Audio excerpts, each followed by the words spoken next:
Putin is facing a terrifying reality. Russia has run up a budget deficit of $61 billion in just 7 months. Costs are rising in line with the pace of the war and the budget cannot keep up. In this equation, the army is competing with the rest of the state for money. In other words, the Russian army is naked. Putin is in bankruptcy. This is not a metaphor. The Russian economy cannot keep up with the army, and the numbers are slamming this harsh reality in Putin's face.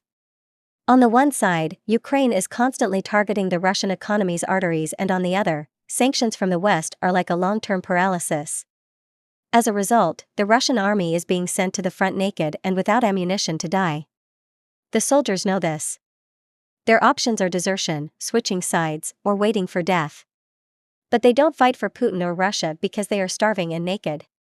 While Putin is dragging the country into bankruptcy, he doesn't care about the cries of soldiers, families, economic hardship, or lives. And the Russian economy has a budget deficit of $435 billion. This deficit is now hitting the Russian army the hardest. Putin is now desperately trying to close this deficit. Priorities are being rewritten in Russia, and civilian spending is being pushed to the back burner. And this is the kind of alignment you would least want to see in a country. Let's put a quick snapshot on the table. In the first 7 months of the year, the federal budget deficit rose to 4.9 trillion rubles. That's approximately $61 billion. The annual target has already been missed by months. This is not just a number. It's the direction of the trend. Government spending has increased by 1/5 if compared to the same period last year. Revenue, on the other hand, has remained stagnant. As this asymmetry persists, deficits will continue to grow. And as deficits grow, financing costs will rise. This spells a bleak future for Putin. So how long can this pace be sustained? It is clear that this pace cannot be maintained for much longer because another indicator is flashing red at the same time. Oil and gas revenues are sounding the alarm. In June and July, there were declines of up to 1/3 year-on-year.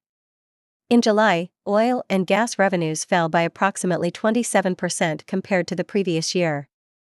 The cumulative decline for the first 7 months is around 19%. These revenues remain the most critical cash item in the budget. The decline is directly constricting the financial lifeline. The price side is also unfriendly. Brent eased to the $66 per barrel range at the beginning of August. As prices fall, Russia's tax and customs revenues are also shrinking. Due to the strong ruble, the average ruble-denominated barrel price remains below the budget target. This is also dragging down collections. Now, let's zoom out. The share of defense spending has reached one of the highest levels in history. In the 2025 budget, national defense accounts for 1/3 of the total. The ratio to GDP is approximately 6.3%, the highest since the end of the Cold War. As the war drags on, this ratio is squeezing civilian spending further. Does such a heavy burden mean that the military will find more resources despite everything? The answer is short. No. Because the growth rate of the pie has slowed, the revenue side is under pressure, and financing options are narrowing. These are 3 interlocking gears. The key issue is frozen assets. The European Union and G7 have immobilized approximately €260 billion of Russian central bank reserves. The total global figure is estimated at around $300 billion. The lion's share is held by European custodial institutions. Access to this money is blocked, and its returns are increasingly being redirected in favor of Ukraine.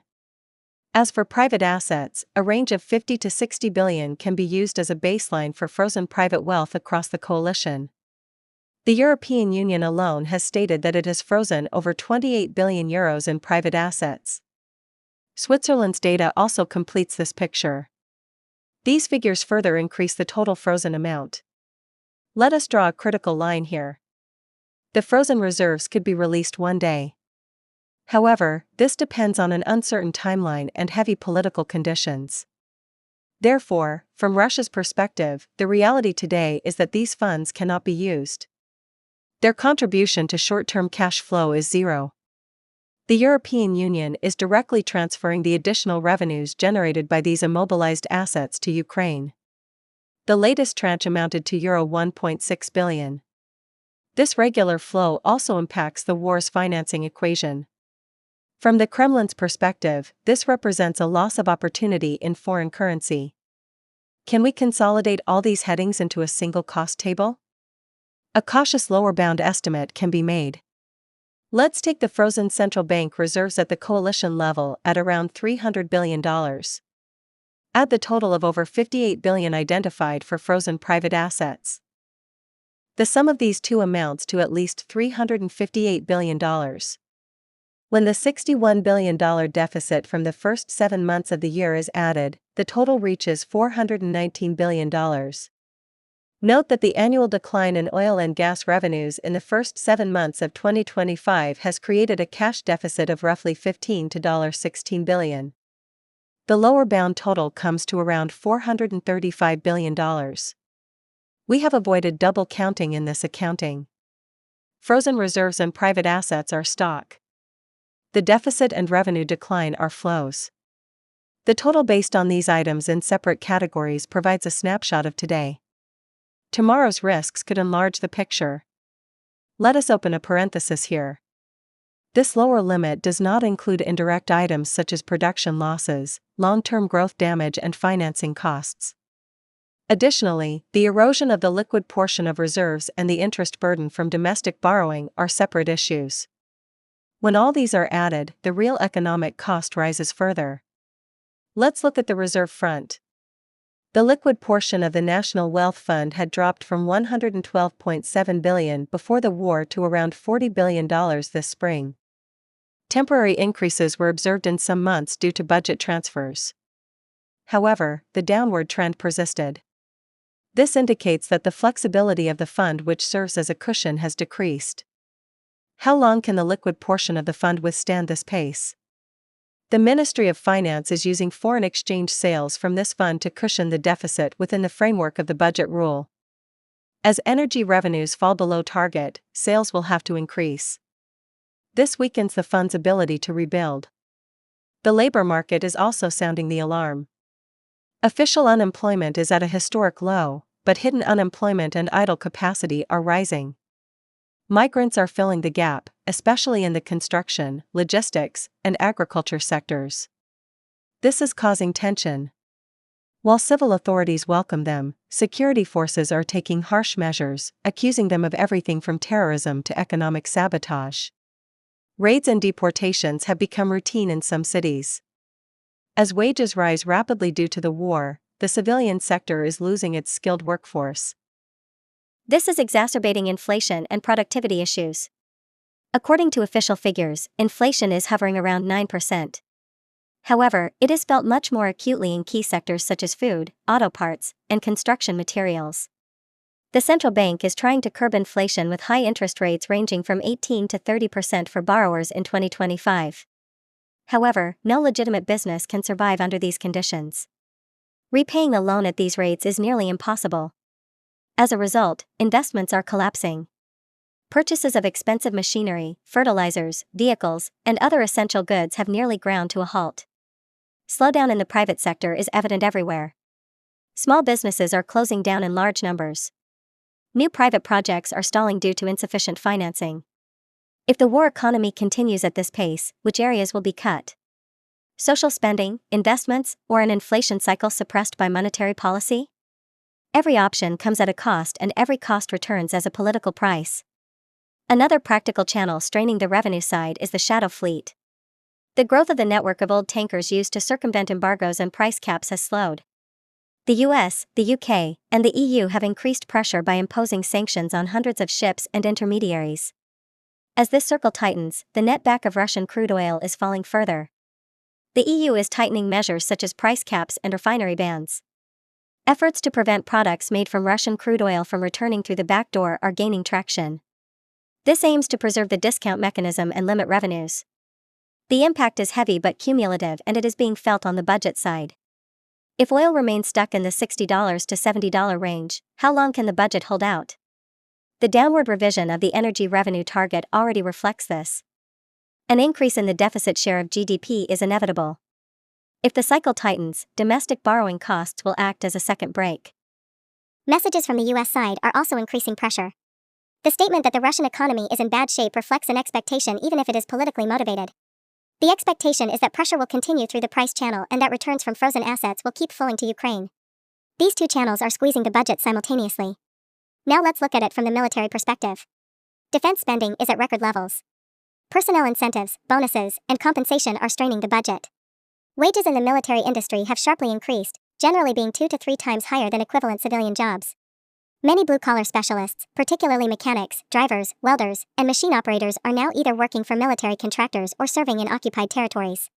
Agriculture and heavy industry are suffering from a loss of skilled labor. A tractor mechanic in the Bryansk region can earn 45,000 rubles per month. The same person could earn 150,000 rubles by joining a military support unit in Donetsk. The high wages offered to meet the demand for labor are fueling wage inflation in the civilian sector. This labor distortion is also affecting sectors. As truck drivers disappear, logistics networks are weakening. Some regional hospitals are reporting longer delays in ambulance responses. The reason is not a lack of vehicles, but a lack of drivers. A sustainable balance is in question. Field realities impact the revenue side. As losses increase, personnel costs rise. As equipment consumption accelerates, replenishment costs increase. As production capacity is diverted from the civilian sector, productivity losses become permanent. The sum of these factors masks GDP growth but pulls down prosperity. Where will the prolongation of the war lead the balance between domestic demand and investment? How can growth inflated by military production be transitioned to a peace economy? How can capacity, demand, and price dynamics be normalized? Does the political calendar allow for this? The external trade channel has also been hit hard. Gas flows through the pipeline to the EU are weak compared to pre-war levels. The northern gas pipelines are effectively out of service. Crude oil has shifted from Europe to Asia, but the discount is permanent. Every discount is a line item missing from the budget. Let us return to the discussion of the total cost. We provided a conservative range and estimated a lower limit of around $435 billion. This is the rough total of the deficit and the revenue decline by 2025 in addition to frozen public and private assets. This total could grow as risk channels activate.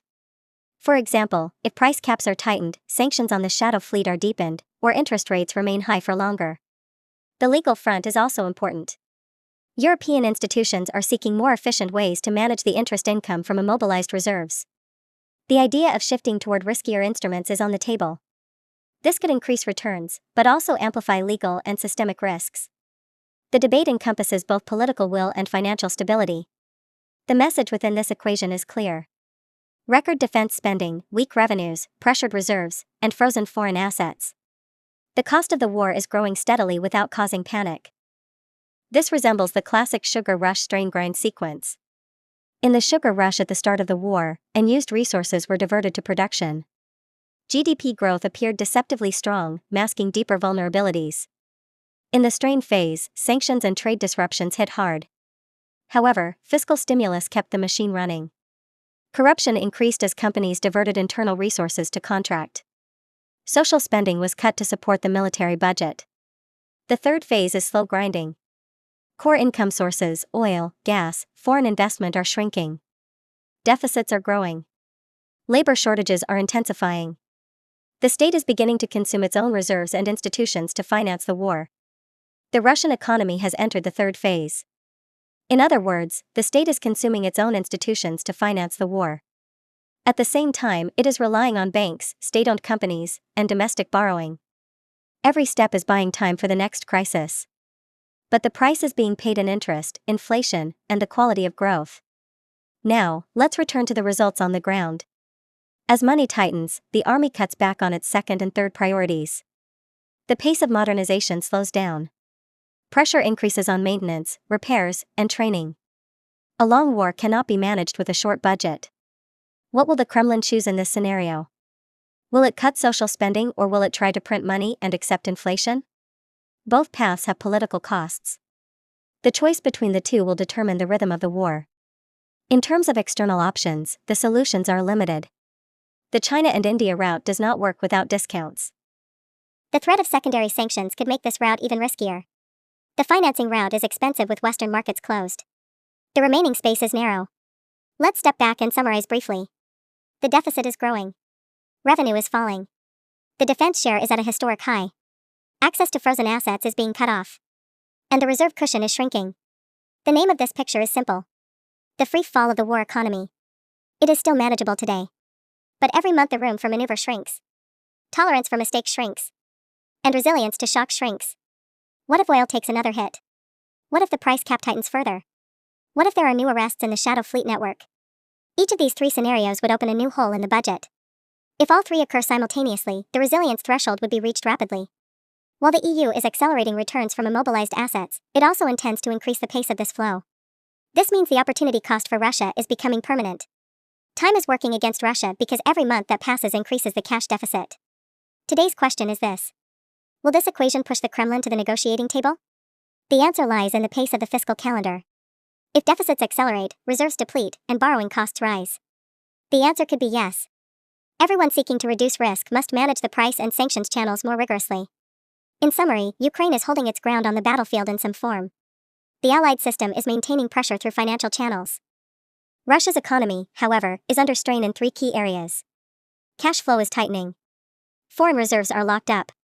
The internal buffer is thinning and defense spending is squeezing the civilian economy. Therefore, we must describe the situation without exaggeration, but without hiding the facts. Based on today's data, the Russian war economy has entered a controlled freefall where deficits are combined with a 20% increase in spending. There can be no miracle. The solution lies either in reducing the cost of the war or reinventing financing. The latter is difficult. The former is painful but realistic. And with each passing month, the window of opportunity narrows. How much longer do you think this equation can hold? We look forward to your comments. Don't forget to subscribe and turn on notifications. Thank you for watching.